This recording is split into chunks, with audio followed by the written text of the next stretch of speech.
আসসালামু আলাইকুম এভরিওয়ান। আজকে মুগ ডাল ভাজার রেসিপি নিয়ে চলে আসলাম। এর জন্য 1 কাপ পরিমাণ মুগ ডাল নিয়ে নিব।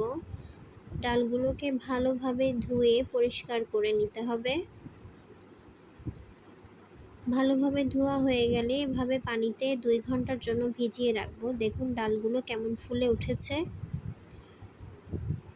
এবার ডালগুলোকে একটা শুকনো কাপড়ে ভালোভাবে মেলে দিব। ফ্যানের বাতাসে ভালোভাবে শুকিয়ে নিব। শুকিয়ে আসলে তেলের ভিতর ডালগুলা দিয়ে আস্তে আস্তে ভেজে নিব। একদম নিভে জালে ভাজতে হবে।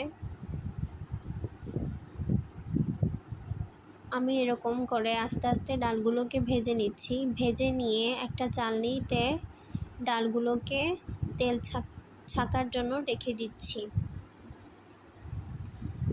সাইডে একটা প্লেটে 2টা টিস্যু পেপার দিয়ে তাতে ডালগুলোকে ছড়িয়ে দিচ্ছি। এবার একটি মশলা বানিয়ে নিচ্ছি। সামান্য লবণ, সামান্য 1 চিমটি পরিমাণ গরম মশলার গুঁড়া, 1 চিমটি পরিমাণ জিরা গুঁড়া এবং লাল মরিচের গুঁড়া দিয়ে ভালোভাবে মিশিয়ে নিচ্ছি। সামান্য একটু কালো গোলমরিচের গুঁড়াও দিয়ে দিব।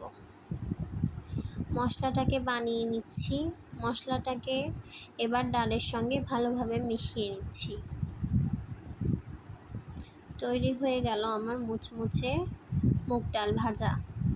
আমার ভিডিওটি ভালো লেগে থাকলে অবশ্যই শেয়ার করবেন, কমেন্ট করবেন। আল্লাহ হাফেজ।